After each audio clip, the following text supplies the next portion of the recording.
저기 두 번째 시간은 제가 좀 생각을 해보니까 그래도 여러분 저와 함께 이런 대화 공부하는 자리에 오셨는데 여러분들 좀 관심 가질 만한 주제를 제가 잠깐 한 가지 이야기를 좀 하는 것은 필요하겠다 싶어서 잠깐 좀 이야기하려고 합니다. 불교에 대해서 저는 이런 표현을 해요. 불교가 무엇일까? 사는 이야기다. 내가 세상을 만나는 이야기.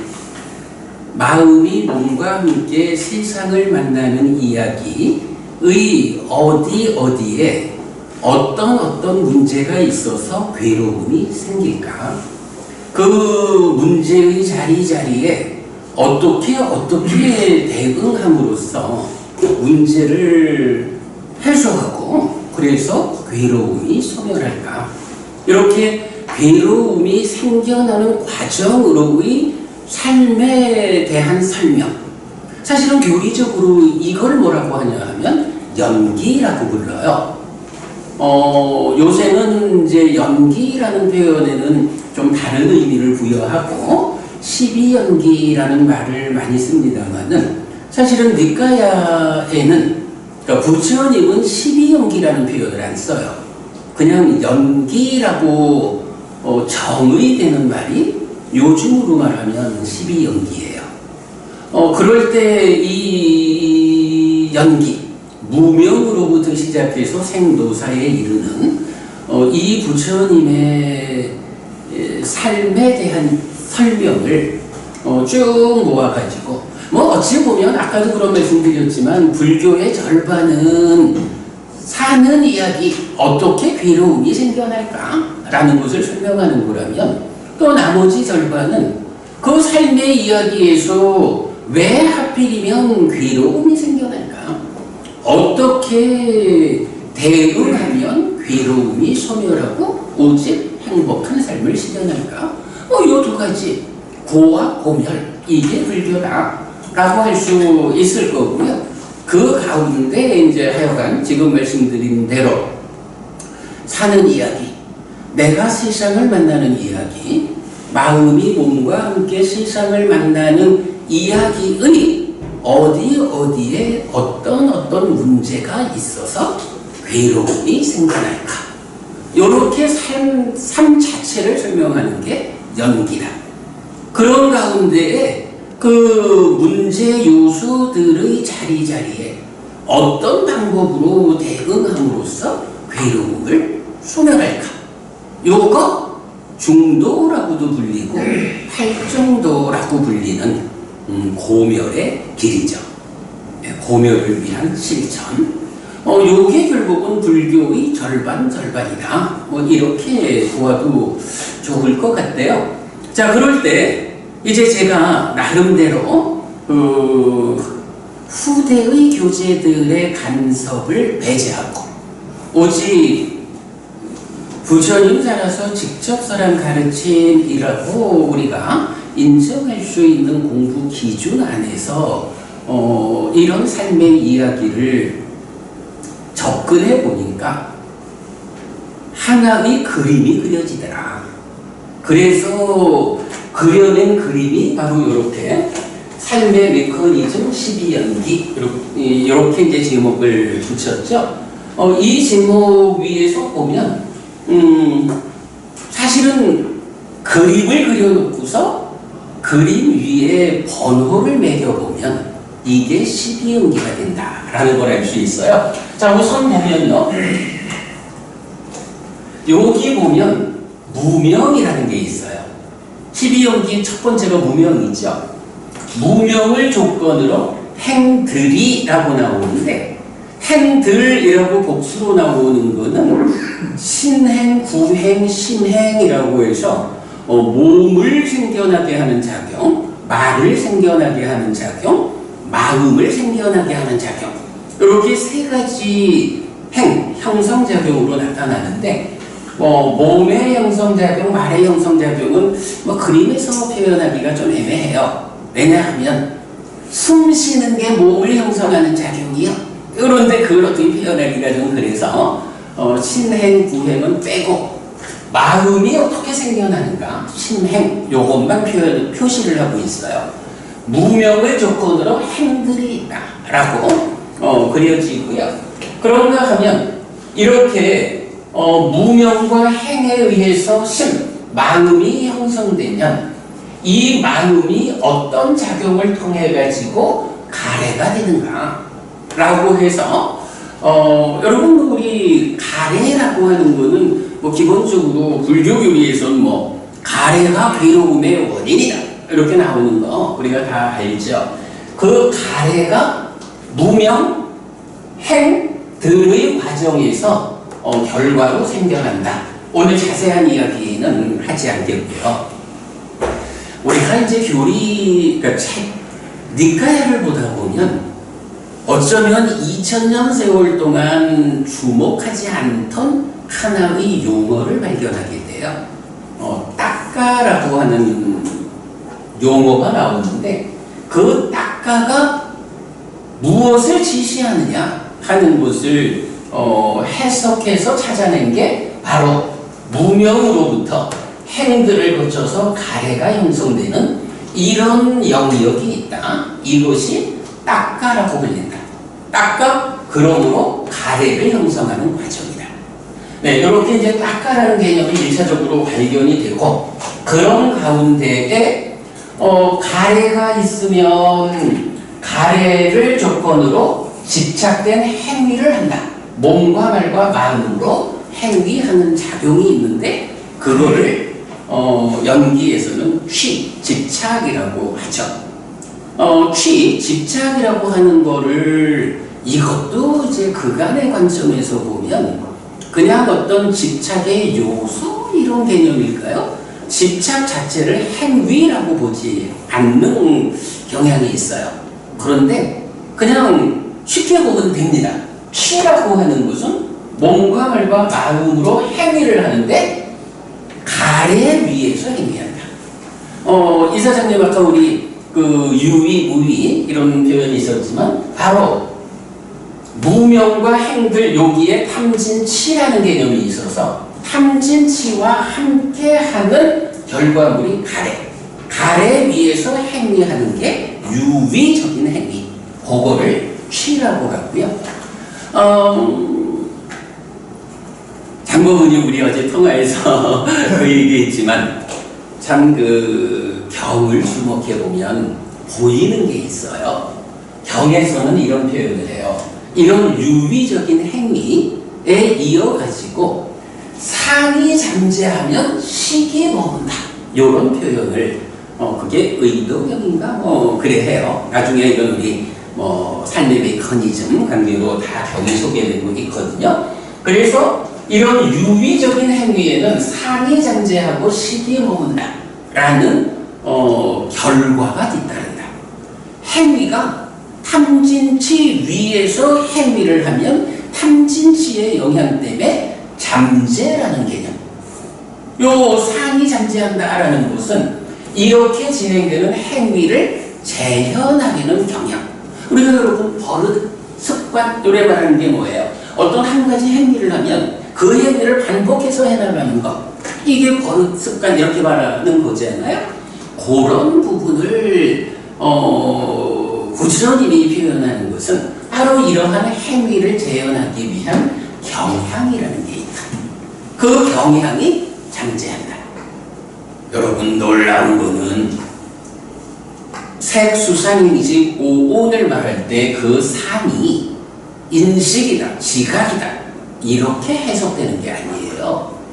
바로 이런 행위를 재현하려고 하는 경향, 이것이 상이다 라고 하는 거, 삶을 이해하는 아주 중요한 관점이죠. 자, 그런가 하면 다시 이렇게 머문 식은 이제 또 경은 그렇게 말을 해요. 이렇게 행위에 의해서 식이 머물고 늘어나면 이런 표현을 하거든요. 식이 머문다 라는 것은 이렇게 나오는데 머문다는 말은 한마디로 말하면 행위의 결과로 욕계든 색계든 무색계든 이 중생 세상의 어딘가에 자리를 잡는다. 이런 정도 개념이 되죠. 그럴 때 식이 머물고 늘어난다. 식이라고 하는 것은 오온 중에 하나잖아요. 색수산 행식이라는 5가지가 제각각 쌓여있는 무더기라는 게 온이라는 말이잖아요. 그러니까 지금 이런 행위를 해서 식이 머물면 이전의 삶의 과정 동안 머물러 있던 식의 무더기가 있는 거야. 그러면 지금 머문 식이 이전에 쌓여있는 식들의 무더기에 더해지니까 아주 작은 변수이긴 해도 어쨌든 조금은 커지는 거잖아. 식이 머물고 늘어난다고. 이런 표현. 이럴 때 이제 우리가 주목하는 게 이런 머물고 늘어나서 지금 삶의 결과로서의 식의 무더기. 근데 요거를 이제 연기된 식, 이렇게 우리가 이름을 붙이고 있죠. 그러면 식이 머물고 늘어나면 명색이 참여한다 라고 해서 식과 명색이 함께한 상태를 말하는데, 이제 연기에서는 취를 조건으로 유가 있다 라고 하는 존재의 상태를 말해줘요. 그리고 이렇게 식과 명색이 함께한 존재의 상태를 놓고, 이러한 존재가 또 이제 명색 중에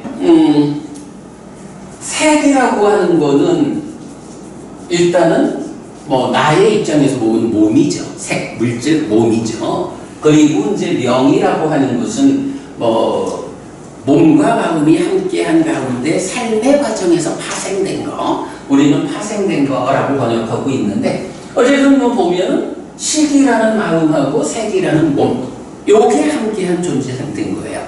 그런데 이런 몸과 함께한 존재 상태가 몸이 유지되고 있는 동안, 김시인이 우리 몸이 유지되는 걸 뭐라 해요? 살아있다 이렇게 말하잖아요. 살아있는 동안은 몸이 유지되는 동안은 이게 순환을 하는 거야. 우리가 산다라고 하는 게 한 번 살고 끝 이게 아니거든요. 매 순간 새로운 존재가 새로운 삶을 살고 끝난 이게 아니고, 삶이라는 게 시작을 해가지고 어떤 결과를 만들어서 변화하면 변화한 상태로 한순간의 삶의 결과가 달라지면 달라진 것이 다음 순간의 시작점으로 와서 순환하는, 근데 이런 순환 구조를 가지고 삶을 설명하게 되죠. 그래서 몸이 유지되는 동안에는 식과 명색이라는 것이 삶의 시작점에 와서 또 삶을 진행하고, 그런가 하면 인간 대략 100년 안팎 살다 보면 어느 순간 몸이 무너진다 이렇게 말하잖아요. 참 보면 경이 재밌어요. 12번 삼류다가 이제 2년 삼류다야. 요 연기를 설하는 주제의 경들인데요. 그 19번 경이 우현경이라는 경이거든요. 어리석은 자, 현명한 자. 그랬죠? 어리석은 자와 현명한 자를 구분하는 표현을 할 때 부처님은 그렇게 말해요. 누구나 다 무명과 가래, 무명과 가래, 무명에 덮이고 가래에 묶여서 요번 생을로 태어났다. 그런데 어떤 사람은 이번 생의 과정에서 무명과 가래를 해소하지 못하고 죽는다. 이런 사람 어리석은 사람이다. 그런데 이 어리석은 사람에게 어떤 현상이 뒤따르느냐, 이 표현이 나와요. 몸으로 간다. 누가 가겠어요? 식이 가겠죠. 이 식이 몸이 유지되는 한평생 동안 나라고 하는 존재로서 순환적으로 삶을 살잖아요. 그런데 한 번은 몸이 무너진다고, 죽는다고. 그럴 때 쓰는 표현이 몸으로 간다. 몸이 무너져서 파트너를 잃어버린 이 식이라는 마음이 새로운 몸으로 간다. 이런 표현을 하거든요. 경이 직접 몸으로 간다라는 표현을 해줘요. 그게 뭔가요? 태어나는 거죠. 새로운 몸을 만나는. 그런가 하면 현명한 자는 누구냐? 태어나기는 똑같이 무명과 가래 태어났지만 이 몸으로의 한평생 동안 무명과 가래를 해소한 거예요. 그렇게 그 영향에서 벗어난 삶을 실현하고 몸이 무너져 죽으면 몸으로 가지 않는다. 아까 그 선주보부님 몸에 구속된 이런 삶 표현했죠? 사실은 그게요, 불교 안에서 완성증을 지시하는 표현이에요. 부처님 깨달았다라는 거하고 부처님 마지막에 돌아가실 때 뭐 대반열반, 뭐 반열반 이런 표현 쓰잖아요.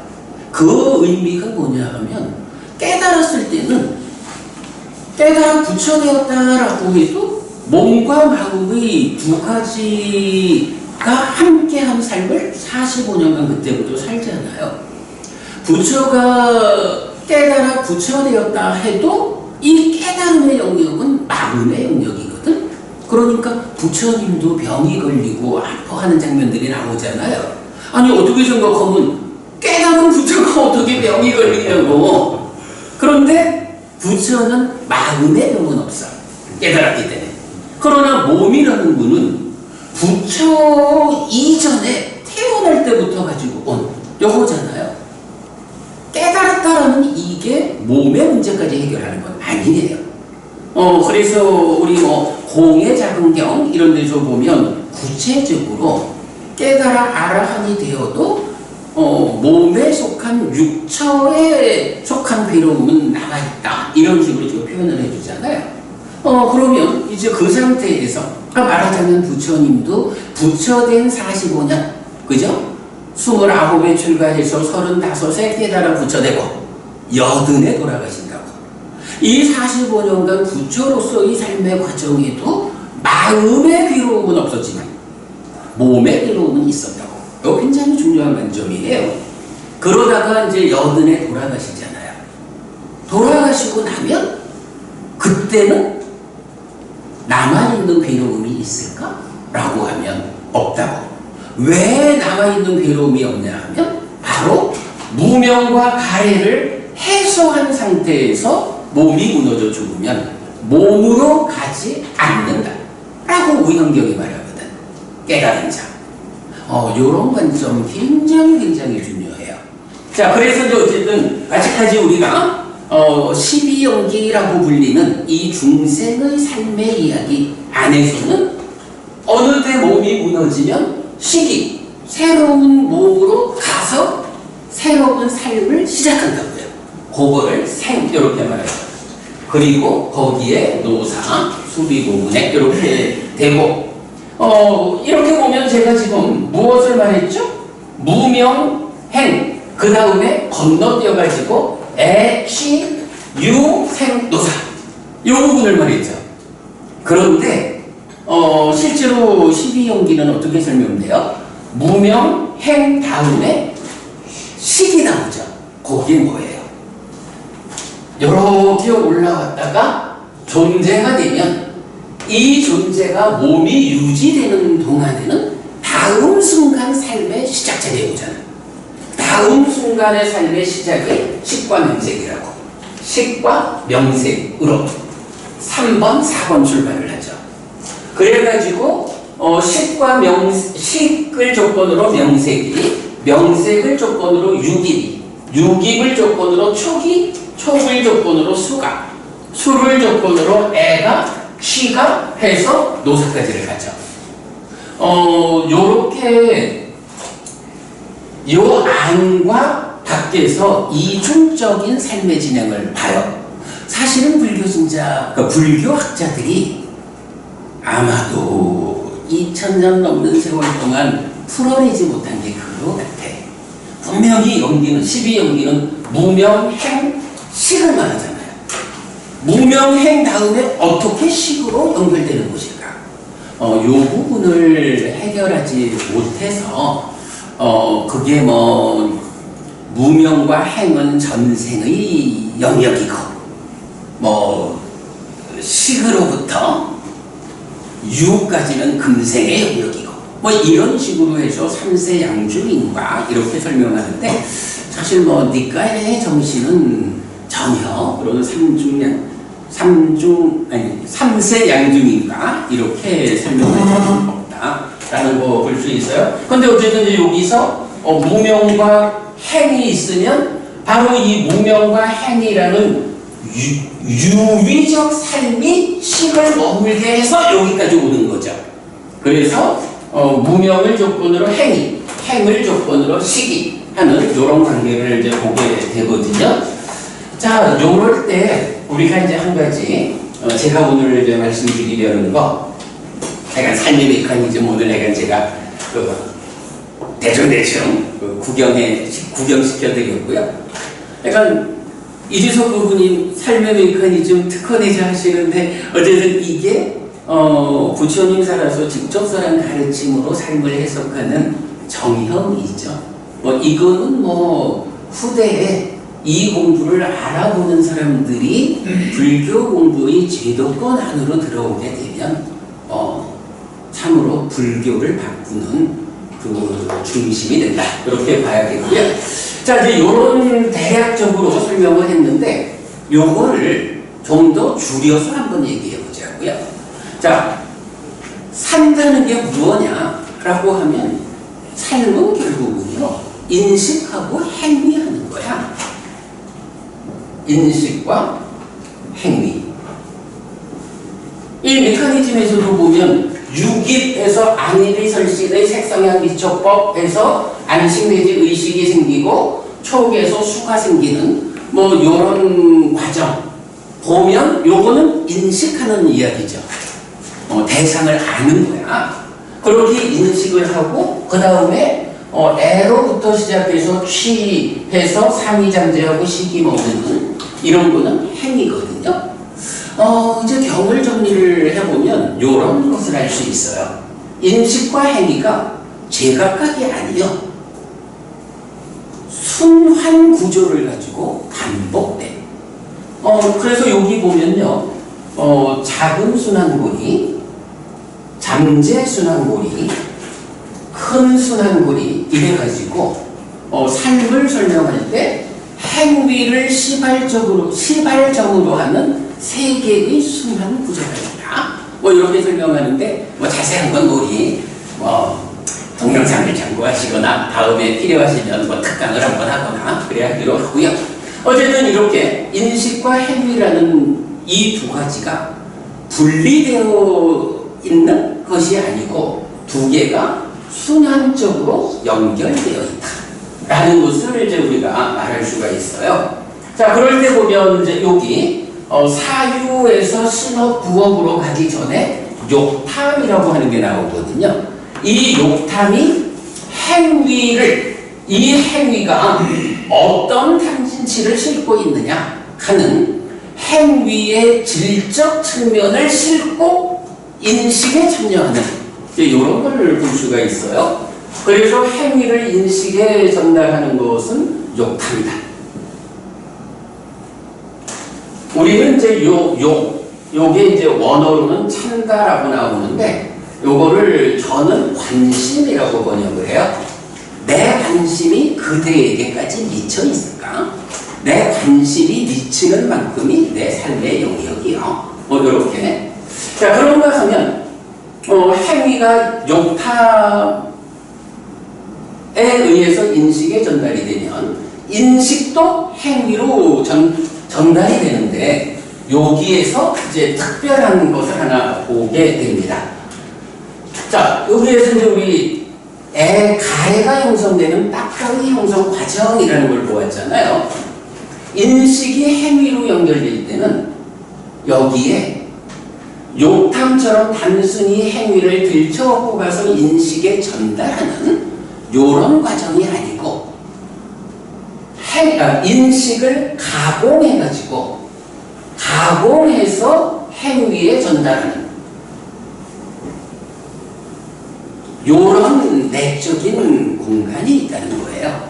요게 뭐냐 하면 딱가라고 불리우는 가래의 형성 과정이에요. 요런 딱가라는 영역에서 가래가 생겨나가지고 이 가래가 행위에 전달되는 이제 이런 부분을 볼 수가 있어요. 자, 이때 여러분 우리 한 가지는 꼭 좀 기억을 해줬으면 좋겠어요. 인식과 행위라는 게, 인식과 행위 요거 누가 하죠? 누가 인식하고 누가 행위하죠? 뭐 내가 하죠? 이 나는 어떻게 구성되어 있죠? 몸과 마음이 함께 한 상태로 구성되어 있죠. 그래서 인식도 몸과 마음이 함께 내가 되어서 인식하고, 행위도 역시 몸과 마음이 함께해서 내가 되어서 인식을 한다고요.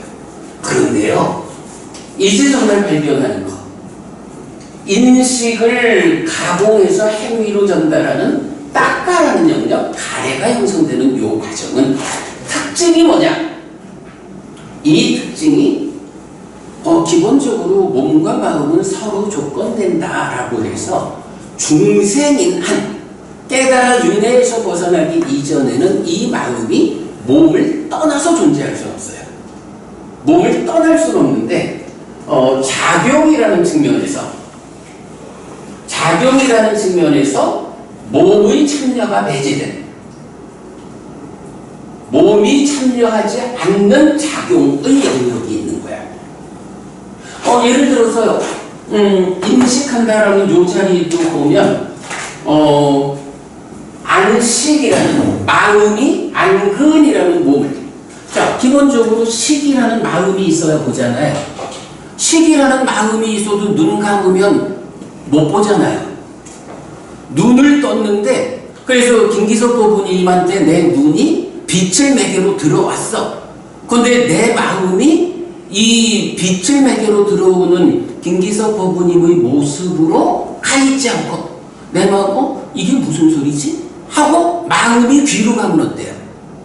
산은 맺혀지겠지만 지금 내 앞에 김기석 법부님이 있다라고 인식하지 않잖아요. 마음이 귀에 가서 귀에 들어온 걸 듣고 있다고. 인식한다는 것은 이렇게 마음하고 몸하고가, 요거를 하여간 안이리설신이 네이처는 식과 근이 함께한 거다.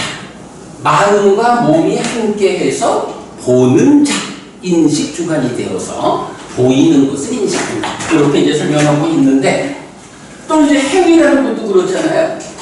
신어 구억, 요거 마음이 몸과 함께 행위하는 거, 마음이 말과 함께 행위하는 거잖아요. 의업이라는 거 뭐죠? 의업은 몸 없이 마음 혼자 행위하나요? 아니죠. 마음이 뇌라고 하는, 이런 거 구체적으로 행위하는 건 아니지만 뇌의 작용이라고 하는 측면. 근데 뇌도 몸이잖아요. 뇌의 작용으로 사유하는, 요거 심업이라고 하고 의업이라고 한다고. 왜? 몸과 함께 작용하기 때문에. 이제 이런 부분인데, 그래서 어쨌든 인식과 행위라는 요거는 기본적으로는 마음이 몸과 함께 인식하고 몸과 함께 행위하는 거야.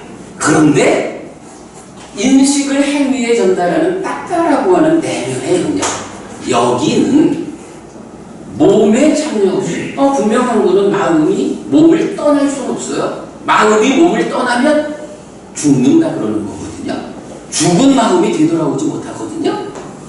그래서 몸을 떠날 수는 없지만 작용의 측면에서는 몸에 참여 없이 식이라는 마음이 혼자서 인식하고 심이라는 마음이 혼자서 행위하는 내적인 영역이 있다.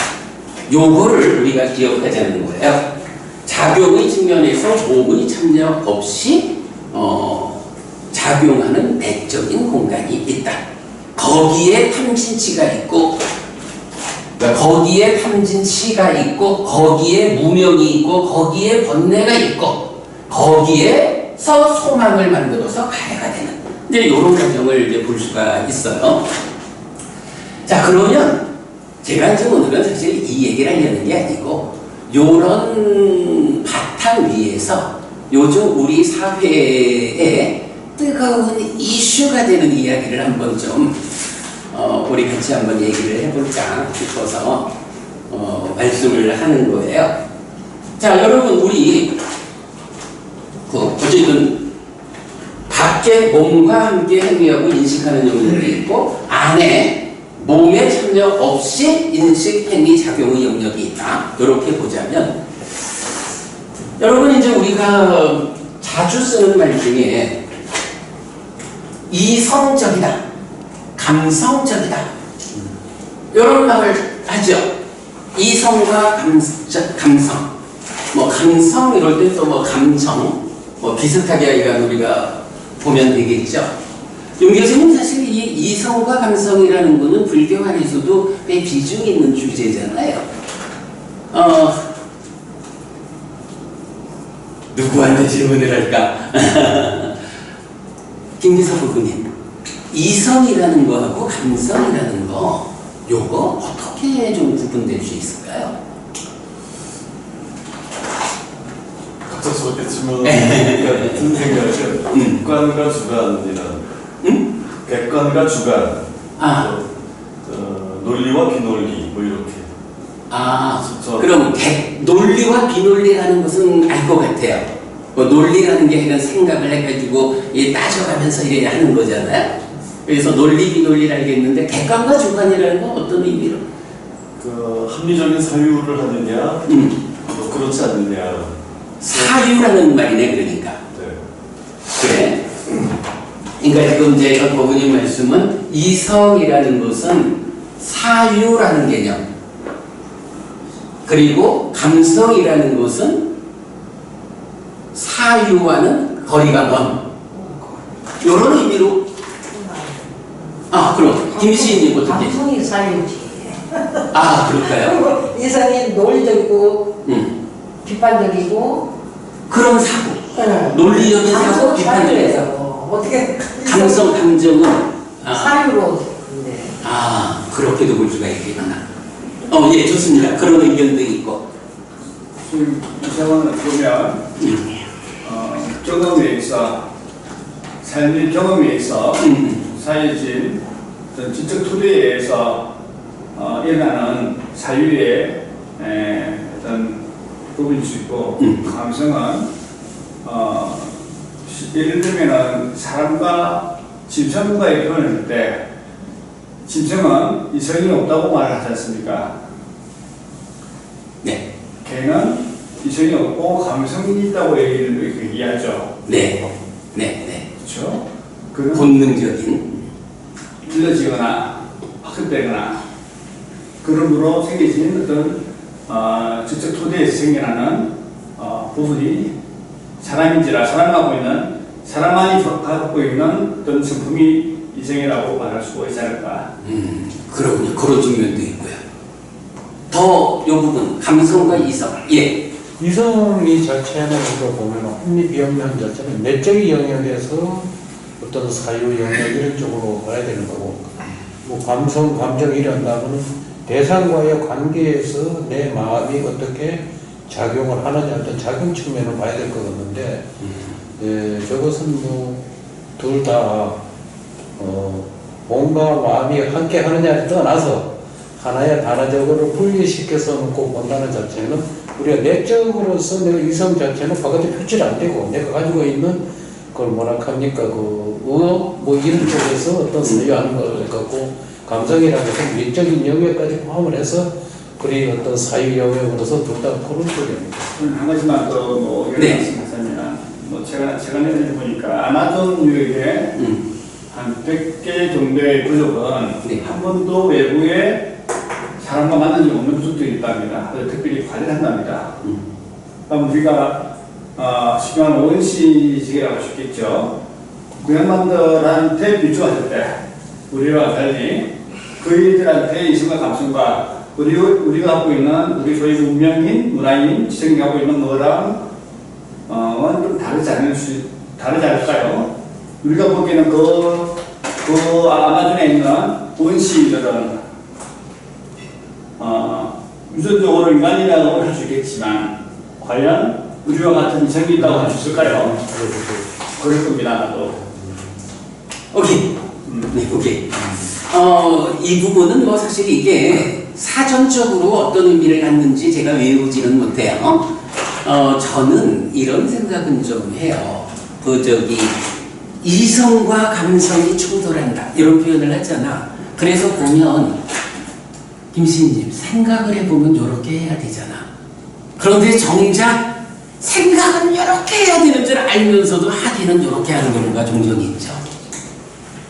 그 경우가 다들 사유를 말씀하셨거든. 생각하는 거잖아. 생각을 해보면 마음이 하여간 뇌라고 하는 뭐 이런 몸과 함께 또 삶의 과정 이래가지고 생각을 해보면 이렇게 해야 될 것 같아. 보통 그렇게 사유를 통해서 어떤 판단을 하는 거 이런 거를 이성적이다 이렇게 말하죠. 그런데 의외로 보면 생각은 분명히 그렇게 해야 된다고 말을 하는데 행위는 이래하고 있거든. 이제 그런 측면이 사실은 우리가 사람이 참 이성적이지 못하고 감성적이다 뭐 이런 식으로도 표현을 하지 않아요? 요거 저는 이렇게 좀 생각을 해봐요. 아까 그 얘기했거든요.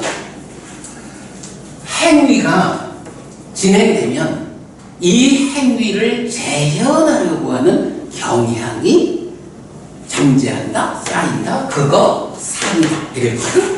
이 상이 내면에서 자세히 말하는 건 뒤에 하고 인식의 공동 주관으로 참여해서 무명을 만들고 탐진을 만들어서 가해가는 이제 이런 과정을 설명하게 되는데 제가 이해할 때는요. 이성이라는 것은 마음이 몸과 함께 인식하고 몸과 함께 행위하는 이 영역이 이성적인 삶의 영역이다. 사유죠. 그래서 사유를 통해서 잘 생각해 보니까 이게 옳아. 뭐 요렇게 판단하는 게 우리가 보통 말하는 이성적인 삶이라고. 그런데 생각은 그러니까 그렇게 이성적으로 판단을 하면서도 정작 그거와 다르게 말하자면 나도 모르게 이렇게 하고 있어. 감성적이야. 이런 표현은 뭔가요? 바로 사유라고 하는 이 몸과 함께 그러니까 몸, 뇌와 함께하는 냉철한 삶에 대한 판단. 이 부분 이전에 지난 삶의 과정에서 내가 어떤 삶을 살아왔는지 어떤 경향성들이 내 안에 잠재했는지 이런 것에 따라 가지고 지금 생각하는 천여 깜빡이로 경향이 이끄는 대로 행위하고 있는 요건 말하자면 몸과 함께 인식하고 행위하는 이성적인 삶하고 그 안에 닦아라고 하는 몸의 참여 없이 인식하고 행위하는 요런 내면의 영역이 있어서 그 내면의 영역이 얼마나 강력하게 작용하느냐에 따라서 어떤 사람은 이성적인 사유가 안에서 올라오는 감성적인 인식을 이기면 냉철한 판단에 의해서 이성적인 사람이 되고 그러나 살아온 과정이 가지는 그 경향의식에 이끌려서 이성적으로 판단하는 것과 다르게 삶을 살아지는 이런 감성을 이기지 못한 사람도 있다고요. 자, 이렇게 보면 이거는 내가 아직까지는 저의 해석이에요. 왜냐하면 이제 이 삶의 메커니즘 그리고 불교가 가지는 정말 가장 큰 특징이 뭐냐면 바로 몸에 참여 없는 작용의 영역 닦아거든요. 여러분 우리 독송집에도 일본경 부처니까 이제 범천의 유천경 여기에서 보면 부처님이 깨달음을 성취하고 나서 보리수 밑에 앉아가지고 당신 그 깨달음의 수혜를 드러내는 장면이 있다고. 거기에서 부처님 뭐라 하시게요? 내가 성취한 법은 깨달아 부처대고는 그렇죠. 당신의 깨달음의 소회를 드러내는데 내가 성취한 법은 심오하고 뭐 하면서 그 중간에 그러니까 뭐 심오하다, 보기 어렵다, 뭐 독창적이다 뭐 이런 것들은 사실은 어떤 것에 대한 수식이고 수식이 아닌 깨달음의 몸통으로 어떤 말이 나오냐 하면 아따까왔자라 라는 말이 나와요. 아따까왔자로 아따까왔자로라고 해서 따까의 영역을 넘어섰다. 부정적으로 이래가지고 따까라고 하는 가래가 형성되는 과정을 넘어섰어. 그 얘기는 뭐죠? 몸이 참여하지 않는 내적 영역에서 번뇌, 무명, 탐진치 이런 과정을 극복함으로써 그 과정에서 가래가 생겨나지 않는 애멸의 삶을 살게 되었어. 부처님이 당신의 깨달음, 내가 성취한 법은 뭐냐? 라고 하면 바로 따까의 영역을 넘어선 법이요. 이렇게 자기의 깨달음을 정의해 주거든요. 그래서 당연히 이런 가르침 이전에는 사실은 이렇게 가래가 형성되는 내적 영역에 대해서 누구도 설명해내지 못했던 거죠. 부처님이 처음 이제 그런 설명을 하시는 거거든요. 그럴 때 이제 우리는 많은 경들을 가지고 해석을 할 때, 그 따까가 몸에 참여 없이 작용하는.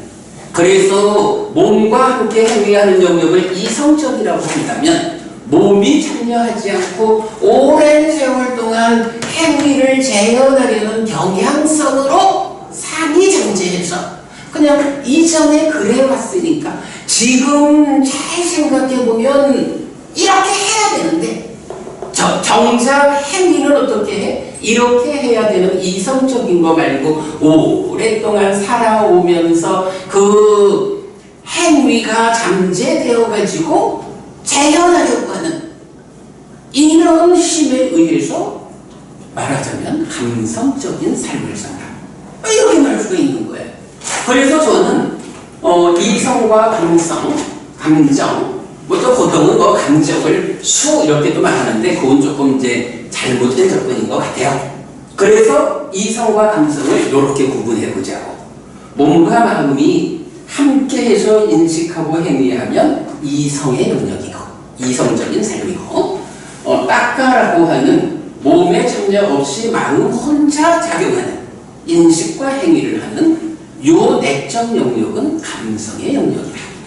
그렇게 여러분들이 공감하기는 쉽지 않을 거예요. 근데 이건 저는 부처님 살아서 직접설한 가르침을 앞장서서 공부하는 사람으로서 우리 사회에서 또 내 삶에서 이성과 감성이라는 이 주제가 작지 않은 주제이기 때문에 그 부분을 이제 나름대로 설명하고 있는 건데요. 요렇게 그 이성과 감성이라는 부분, 몸의 참여 여부로 구분을 해본다. 지금 냉철하게 사유해서 판단하는 이성이냐, 아니면 지난 삶의 과정, 그 행위를 재현하려는 경향들이 쌓여 있어서 이성과는 별개로 경향이 이끄는 대로 끌려가는 감성적인 삶이다. 요렇게 두 가지를 생각해 보면 여기서 요즘 우리 사회에 뜨거운 주제 하나를 좀 생각해 볼 수 있을 것 같아요. 장미 부부님, 요즘 우리 사회에 가장 뜨거운 주제가 뭐가 있어요?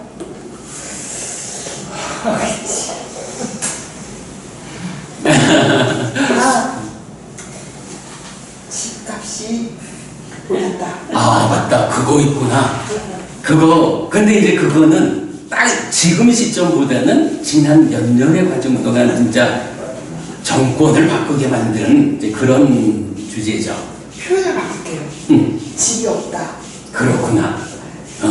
그게요, 부처님 가르침을 잘 배워서, 그러니까 바르게 배워 알고 실천하잖아요. 오래지 않아서 집을 살 겁니다. 그 부처님 가르침을 배워 알고 실천한다는 이게 어떻게 나를 부자 만들어주느냐. 이것도 사실은 불교 신자의 삶의 주제에서 굉장히 중요한 거예요. 제가 이제 얼마 전에도 뭐 어떤 법회에서 설법을 좀 해달라라고 해서 그 주제 말했거든요. 갈수록 괴로움은 줄어들고 행복은 늘어나는 삶.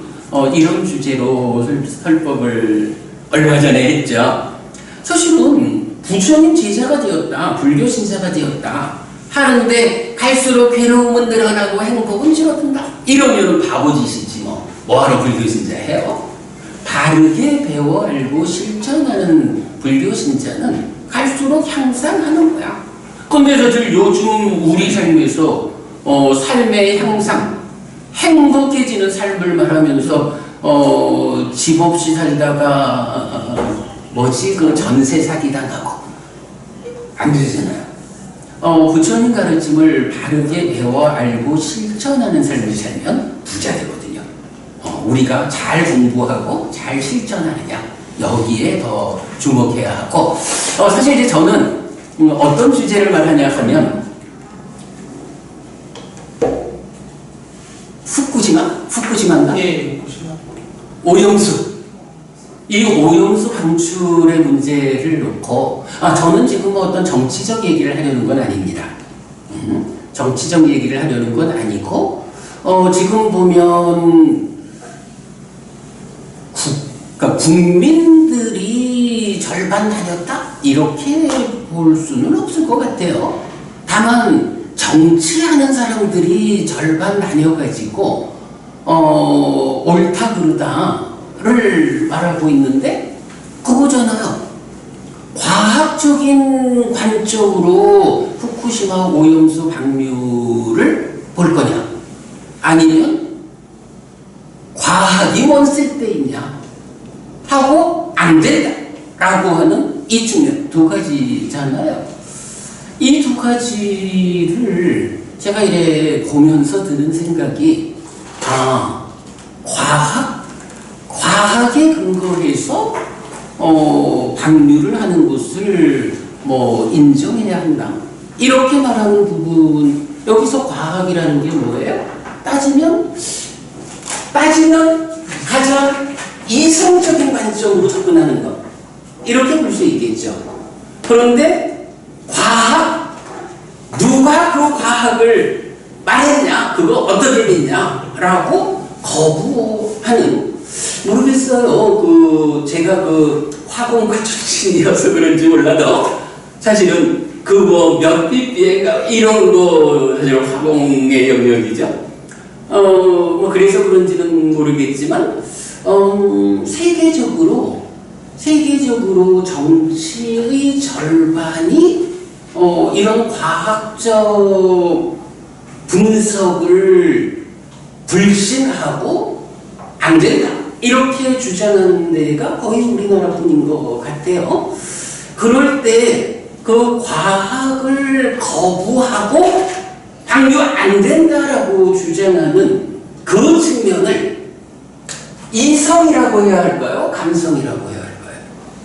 제가 볼 때는 과학적 데이터에 근거해서 방류를 인정해야 한다. 좋지는 않죠. 당연히 좋지는 않지만 그렇다고 우리 입장만 100% 들이대고 너네가 끝까지 감싸고 살아 이렇게 요구할 수 있는 것만도 아니니까 결국은 거기에 과학이라고 하는 이런 이성적 판단을, 이성적 근거를 이제 들여오는 거잖아요. 그런 게 이성이라고 한다면 감성이라고 하는 측면은 과학 필요 없어. 냉철하게 사유하고 판단하고 근거를 제시하고 이런 거 다 필요 없어. 싫어. 거의 이런 접근이라고 본다면 제가 잘못하고 있는 건지 모르겠어요. 조심스럽지만 그냥 이건 우리 사회에 현재 뜨겁게 작용하는 현상에 대해서 불교적으로 접근해보자 라는 건데, 그런 면에서 보면 방류 불가라는 이 주장은 이성보다는 감성에 가까운, 그러면 그 감성은 어떤 것일까? 삶의 과정에서 어떤 측면들이 잠재해가지고 쌓여 있을까?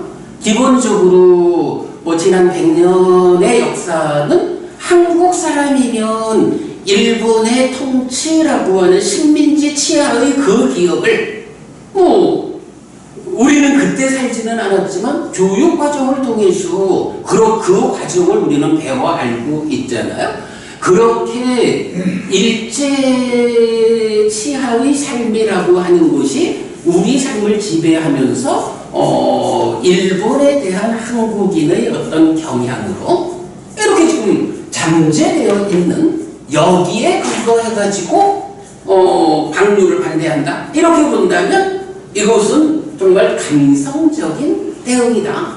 이렇게 이해를 할 수 있을 것 같아요. 그래서 제가 지금 뭐 이 자리에서 누가 잘한다 뭐 이런 뭐 자칫 말하고 잘못하면 정치적인 발언을 하는 것 같은 그거는 제가 하려는 게 아니고요.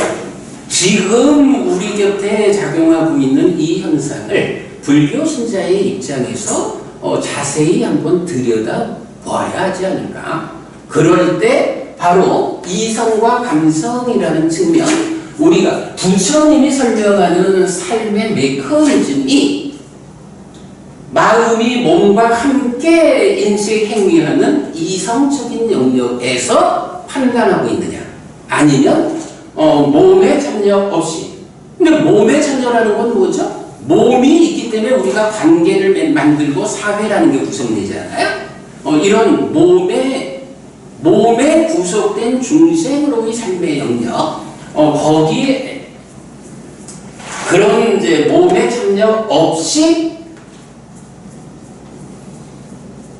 감성적으로 이렇게 판단되는 두 가지 경우라고 작금의 한국 사회의 이 뜨거운 감자, 후쿠시마 오염수의 방류를 찬성할 것인가 반대할 것인가에 대한 두 주장을 불교적으로 우리가 한번 접근해 볼 수 있겠다. 그러니까 그런 주제를 오늘 우리 생각해보자라고 얘기했고요. 오늘 여기서 토론하자는 건 아니고, 다만 현재 이 정말로 좀 생각해보면 안타까워요.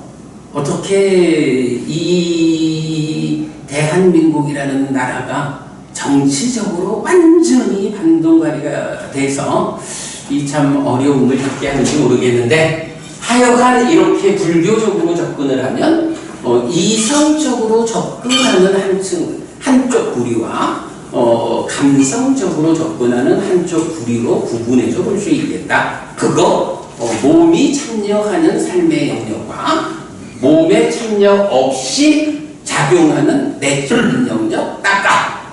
도전이 따까의 영역을 넘어선 것으로의 나의 깨달음, 이렇게 말씀하시는 나의 내면의 영역.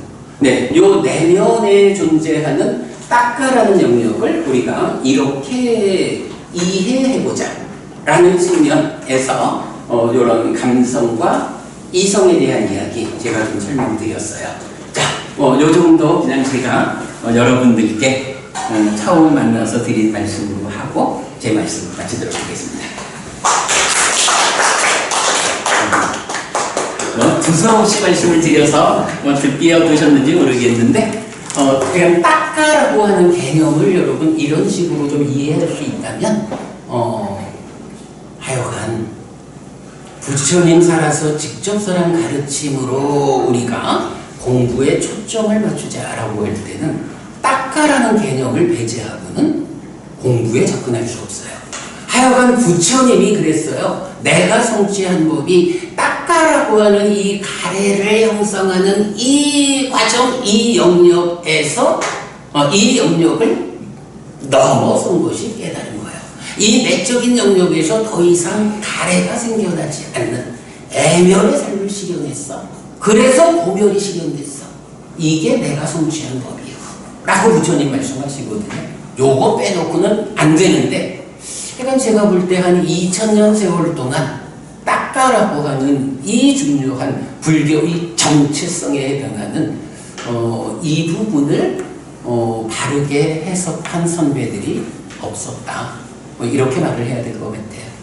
자, 근데 스님 저 그림을 놓고 저도 평상시에 하면서 기억합니다만은 우리 5월의 색수상행식인데 네. 제 눈에는 가장 두드러지게 들어오는 게 수거든요. 네. 인식도 수로 결론을 내려면은 또 수로 인해서 이 닦아내면에서 가공을 해가지고 또 행위 영역으로 넘어가는 자체 수인데 오늘 이래 떠다보면은 수는 그냥 뭐 불고불랑 뭐 이런 식으로만 있지 저건 작용은 사실은 하는 그 측면은 아니거든요. 어떤 하나의 어떤 것의 결과지. 이 가운데 이걸 넣으면 다 우리가 이걸 여기다 보는 이런 영역이거든요.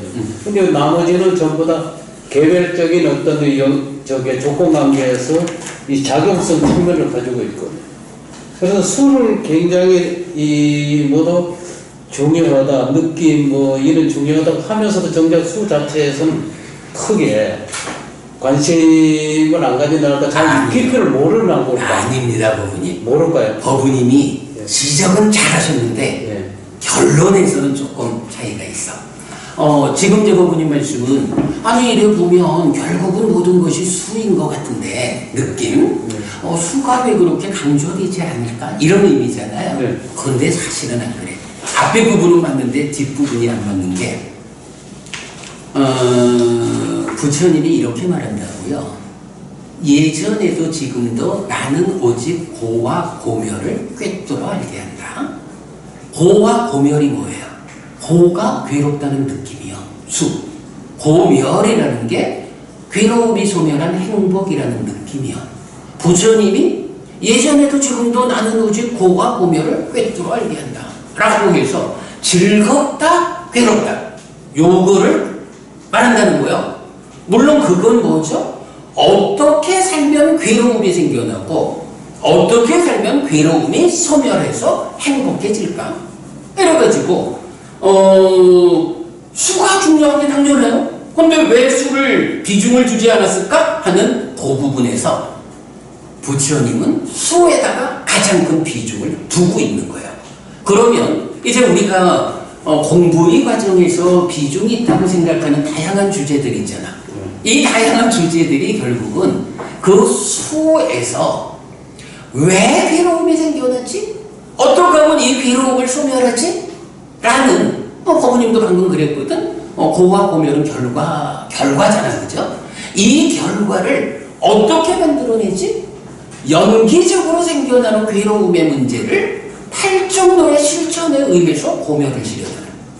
요게 불교예요. 그래서 제가 제 두 번째 책 나는 불교를 믿는다의 첫 번째 주제가 뭐야? 불교의 최상위 개념이 있다.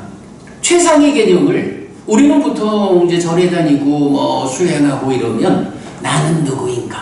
라고 해서 나의 존재성을 구명하는 여기에다가 이게 불교요 라고 정체성을 둔다고. 최상위 개념에. 그런데 안 그런 거예요. 부처님은요. 최상위 개념으로 뭐가 있느냐? 어쨌든 지금 그대가 살아있다 이거예요. 지금 존재하고 있는 그대가 괴로울 것인가? 행복할 것인가? 괴롭지 마. 행복하자. 아프지 마. 어떻게 행복하고 어떻게 아프지 않을 것인지 방법은 내가 가르쳐 줄게.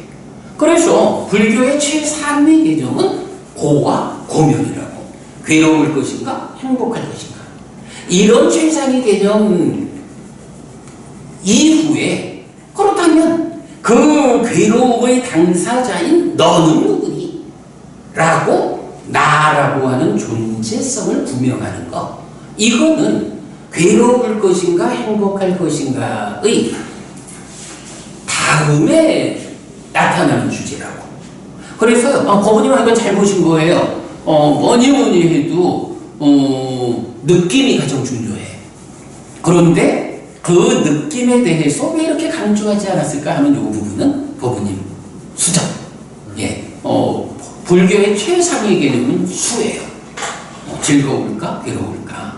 그리고 생각해보면 그렇잖아. 이렇게 고와 고멸을 말했다라고 할 때 고의 원인이 뭐냐라고 할 때 고집성제라고 해서 사실은 연기, 12연기가 고집성제로 나오잖아. 무명으로부터 출발해서 생노사, 수비고운해라는 괴로움이 생겨나서 자라난다. 이렇게 말하잖아요. 괴로움이 생겨나서 자라나는 그 과정을 설명하는 게 고집성제의 연기인 거야. 12연기인 거야.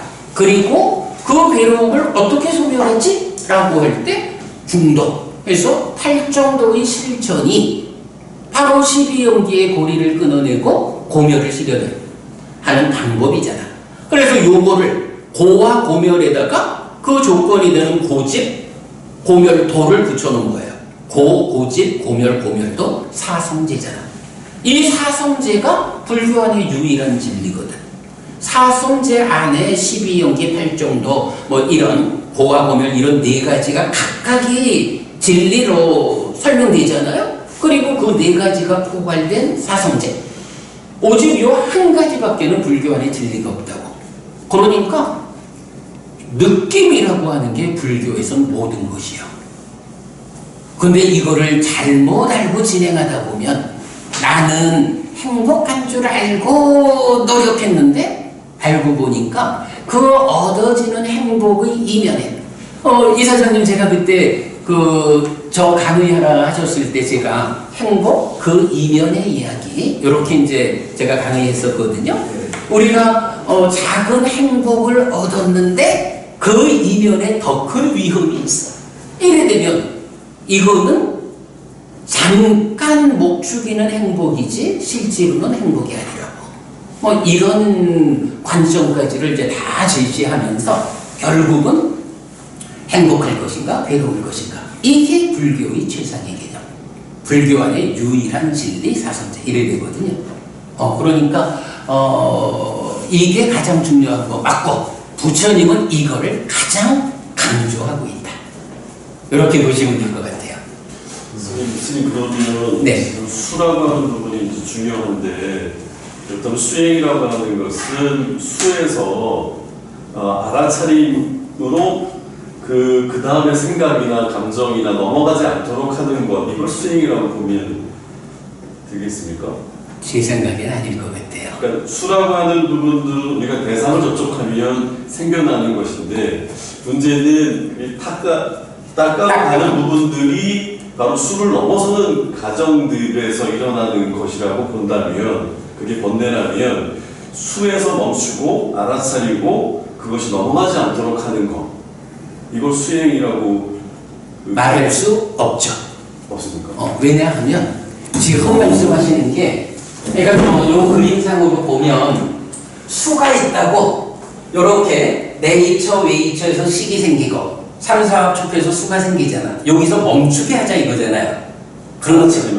응? 네, 알아차리면. 예, 알아차림으로서 멈춘다. 그런데 이게 삶의 메커니즘이라고 말하는 거는 이거는 살아있는 한 진행되는 삶의 틀이라는 거예요. 수에서 알아차려서 더 이상 진행하지 않도록 멈추는 재간은 없어요.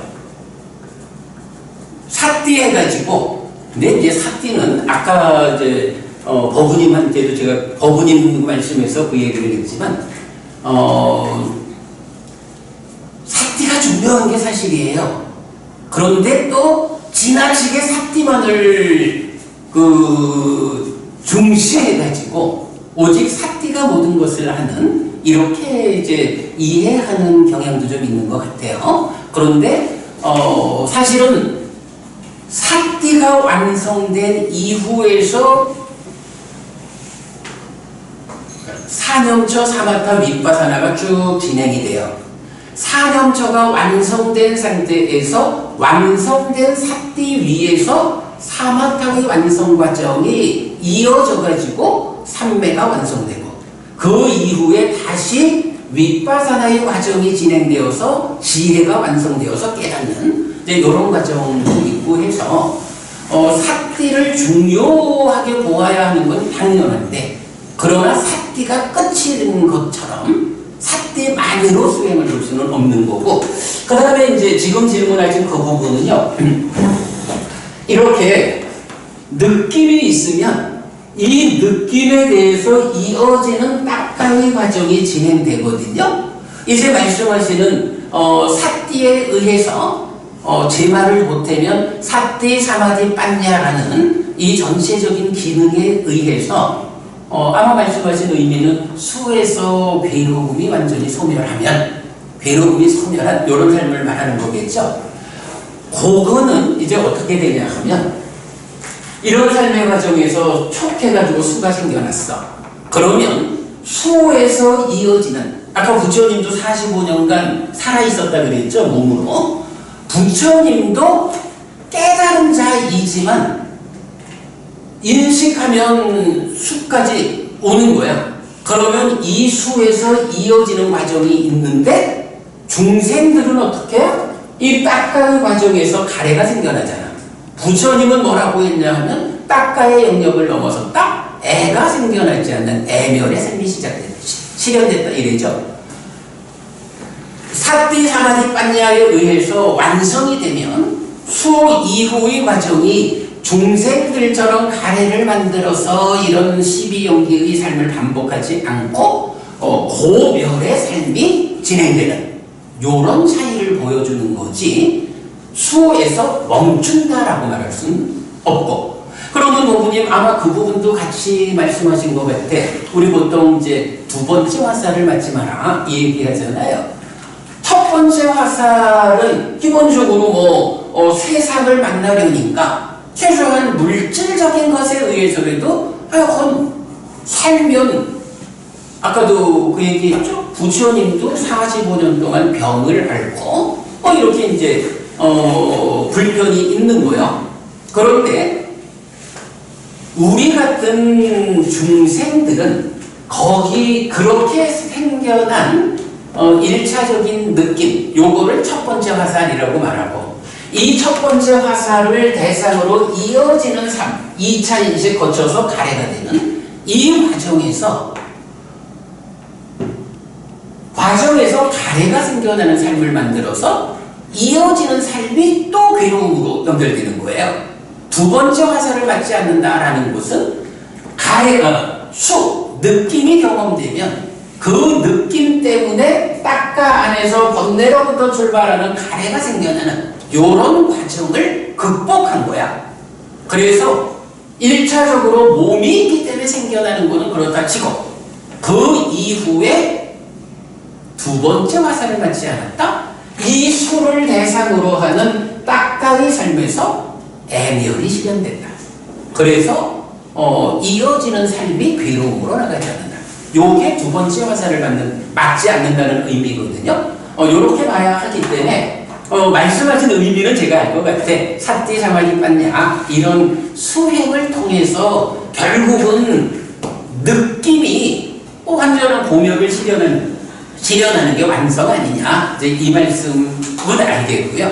다만 그게 약간 표현에서 거기에서 멈춘다라고 말하는 것은 적절하지 않다. 삶은 아라한이 되어도 이런 삶은 반복이 돼. 다만 가래가 생겨난 삶이냐 가래가 소멸한 삶이냐 이 차이로. 그래서 분명히요 아라한도 부처님도 경에서는 그런 표현이 직접 있어. 부처님도 안입이 설신의가 있어서 색성향 미처법을 인식하는 이런 삶을 살지만 부처님한테는 요렇게 가래에 의해서 연장되어 오는 욕탐, 탐과 함께한 관심, 이 욕탐이 없다. 요런 표현을 하거든. 부처님도 네이처 웨이지에서 식이 수가 생겨나는 삶을 가는데 딱가 안에서 가래가 소멸했기 때문에 이러한 삶의 틀이 진행되어서 행위를 인식에 싣고 오는 요 자리에 탐을 싣고 오지 않아. 탐을 싣고 오는 욕탐이 없어. 요렇게 표현하는 거거든요. 그래서 거기서 멈춘다라고 보지는 않아야 한다. 그리고 우리가 이런 더 공부를 하다 보면 수행이라는 것이 사띠를 아주 중요한 당연히 사념처 이래 되니까 그러하지만 그 사띠만으로 완성되는 건 아니다. 사띠 사마디 빠냐, 믿음 정진 사띠 사마디 빠냐라는 이 5가지 힘 또는 기능, 그리고 궁극적으로 그 완성은 지혜에 둬요. 그러니까 이 5가지 기능 모두를 대표하는 것은 사띠가 아니고 지혜다. 이제 그런 부분은 우리가 더 보기로 하겠습니다. 질문 하나 드리겠습니다. 그 지금 보면은 수하고 이제 12단계 보면 수에서 애로 넘어가지 않습니까? 네네. 그럼 그 딱가의 형성 과정은 수하고 애의 그 사이에 있는 그 과정이다라는 말씀이잖아요. 그렇습니다. 그런데 그 보면은 그 안에 뭐 2차 인식 있고 탐진 무명이 있고 다시 심형으로 넘어가고 그래갖고 어떤 욕구가 생겨갖고 애가 이렇게 이루어지는 이 부분이 그 안에 숨어 있다라는 그 그렇습니다. 얘기입니까? 네네. 그러면 다시 그 무형부터 잠깐만, 그 부분이 그래서 뭐냐 하면, 네. 그 행위는 욕탄에 의해서 인식에 전달되는데 요 과정은 욕관심이라는 게 탐진치, 그러니까 행위에 있는 탐진치를 들쳐업고 전달만 해주는 건데 인식을 행위에 전달할 때는 닦아라는 내면에서 가공해서 전달한다. 가래로서 이렇게 표현하는 게 지금 말씀하신 그런 의미예요. 수에서 애로 넘어가면서 이렇게 복잡한 과정이 이제 또 다시 펼쳐진다는 얘기. 네. 아, 그게 경전에서 이제 설명되어 있는. 그렇죠. 그래서 이제 특히 그 방금도 이제 부처님 딱가의 영역을 넘어선 깨달음 이렇게도 말했고 대표적으로 이제 야티카 경이라는 경이 있어요. 그럼 그 경에서도 안과 색을 전하여 안식이 있다. 3가지의 만남이 촉이다. 촉을 조건으로 수가 있다. 하고 이어서 그러니까 수를 조건으로 애가 있다라는 한쪽 삶을 설명해요. 그리고 나면 다음 단락에 가면 똑같이 수가 있다까지를 말하고 수를 조건으로 애가 있다. 그 애의 남김없는 소멸에 의해서 취멸, 유멸 해가지고 깨달은 삶을 말해주고 있거든요. 수에서 애로 넘어가는 요 자리에서 중생, 이 12연기는 중생들의 삶이잖아. 무명으로부터 시작하는 이런 무명으로 시작하는 중생의 삶은 수 다음에 이런 딱가에서 애로 가는 것. 근데 깨달은 자의 삶은 어떠냐 하면 더 이상 무명을 출발적으로 하지 않는, 그래서 딱가의 영역을 넘어서 애가 소멸한 해탈된 삶, 이렇게 수를 조건으로 애의 삶, 애멸의 삶 2개를 말한다고. 다만 중생들의 삶을 설명하는 12연기에서는 애멸의 삶은 배제되고, 그건 깨달은 자의 삶이니까 배제되고 수를 조건으로 애가 있다라는 한 길만을 말하고 있죠. 그래서 하여간 많은 경들에 의해서 보면 수를 조건으로 애가 있다라는 요 사이에서 어떤 사람은 애로 나가고 어떤 사람은 애멸로 나간다라는 2갈래 길을 보여주고 있어요. 예, 그 부분 잘 보셔야 됩니다. 그리고 그 저쪽에 시계 멈 늘어난 명색 6까지 와가지고 다시 이제 그 순환하는 3번 식으로 다시 이렇게 넘어오지 않습니까? 그러면 그 지금 12연기의 그 설명 중에서는 저런 부분들이 빠져 있는 거다 이렇게 얘기하면 됩니까? 그러니까 이제 그게 그러니까 좀 너무 어려워지는데 빠져 있다라기보다는요. 그래서 사실 이제 이 메커니즘이 필요한데 문제는 이게 가래가 자 12연기에서는 가래는 수를 조건으로 애가 있다 이렇게 되잖아요. 그런데 경을 포괄해서 보면 가래가 생겨나는 과정을 수를 조건으로 애가 있다라는 요 한 가지로만 말하지 않는 거예요. 12연기라는 이 조건 관계를 말할 때는 수애를 말하는데 또 다른 경들에 의해서는 가래라는 것이 어떻게 생겨나는지를 다른 방법으로 말해주는 게 주고 있는데 가래라는 게 우리 정법유경 같은 데에서도 가래가 어떻게 정의 돼요? 난디 라가 사하 같다. 그래서 난디 소망과 라가 탐이 함께한 것. 요게 가래다라고 정의하거든. 가래는 소망과 탐이 함께한 거예요. 그런데 경들은 탐이 어떻게 생겨나서 심을 구성하고 어떻게 해서 소망이 생겨나는지 이걸 설명해 주거든요. 그러면 탐이 생겨나는 과정이 설명되고 소망이 생겨나는 과정이 설명되는데 요 소망과 탐이 함께한 상태가 가래다. 그거는 요 과정에 의해서 가래가 생겨나는 것을 말해주고 있다고. 그러니까 연기, 12연기가 수를 조건으로 애가 있다라는 요 하나의 애의 조건 관계도 있지만 또 한 가지는 요런 과정에 의해서 딱가 안에서 애가 생겨나는 또 하나의 과정이 있는 거야. 그럼 말하자면 애 하나를 놓고 수에서 오는 거, 요 중간 과정을 통해서 오는 거 해서 1번 경우, 2번 경우 두 개가 있잖아. 그러자면 이거는 뭐냐 하면 애가 생겨나는 것은 두 가지 조건관계 입체성을 보여주는 거라고.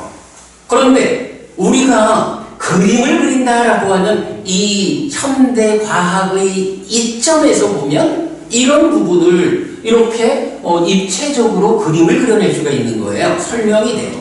근데 부처님 당시에는 말로써 전승을 하잖아요. 그러니까 말로써 전승할 때는 이런 두 갈래로 가래가 생겨나는 걸 설명할 방법이 없다고요. 그러니까 이런 수를 조건으로 애가 나오고 그 시기라는 건 어디에서 처음 시작됐느냐라고 보니까 이런 관계에 의해서 심행에 의해서 이런 과정이 진행되면 머물고 늘어나는 과정으로 식의 무더기가 생긴다 하는 이 부분을 생략했다고 봐야 되지. 왜냐하면 그거는 애가 생겨난 이후 과정이니까 중복되잖아요. 중복되는 한 부분은 생략하고 바로 행을 조건으로 식이 있다 이렇게 간 거거든요. 근데 이제 이 과정이 이런 딱가라는 관점에 주목해서 설명되지 않으면 무명과 행은 과거에 생기고 뭐 이런 식으로 삼세양중인과로 오랫동안 풀어져 온 거죠. 그러니까 저 위의 과정은 생략된 걸로 보는 게 맞는 거고, 그 다음에 예, 그 중첩되니까 한 번은 생략했다 이렇게 봐야죠. 그 다음에 이 딱가의 형성 과정에서는 그러면 그 안에서 순서는 어떻게 됩니까? 이 딱가가 형성되는 과정은 수가 들어와서 그 부분은요, 네. 법부님, 그 시간을 가지고 우리 공부하기로 하죠. 사실은 그림이 그려져 있어.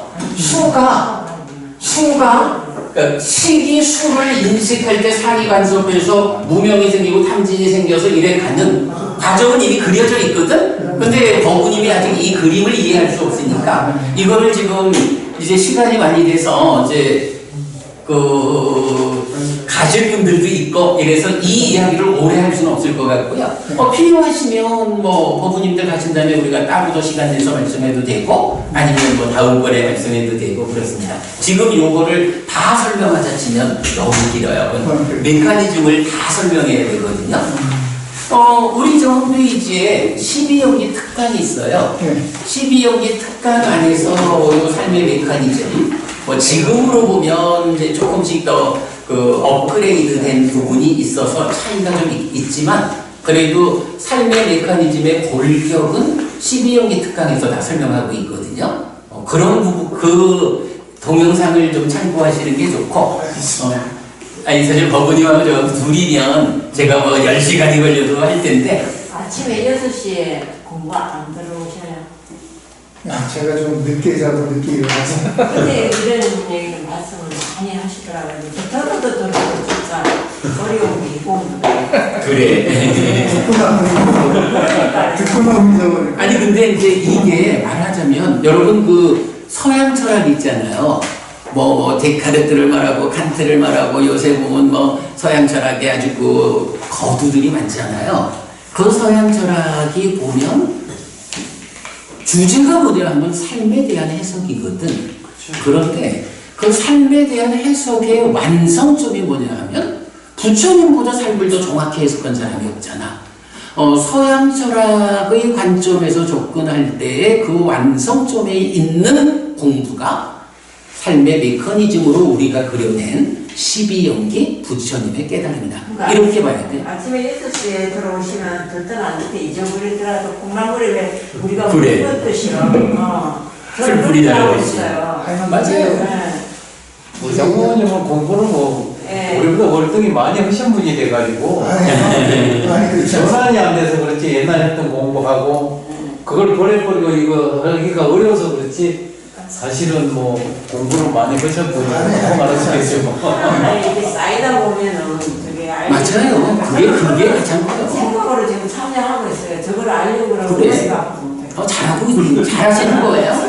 아니 그리고 우리 아침마다 우리 집사람 뭐 저기 딱 얼굴 보니까 지금 나는 이게 가오가 걸렸으니까 올라왔습니다. 아니 너무 시간이 필요해요, 스님. 네. 그래. 조금 단축해야지. 대학원 수업도 이렇게 오래 하면 안 해요.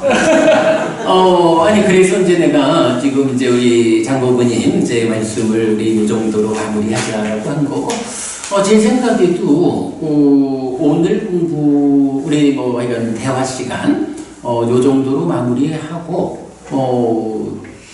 전체적으로 일어나서 뭐 나가서 차를 한잔하고 가든 아니면 그대로 헤어지든 아니면 일부 가시고 공부가 좀 더 궁금한 게 더 있다 하시는 분 남아서 더 대화를 하시든 그거는 뒷이야기고 우선은 이렇게 정리를 하는 거예요.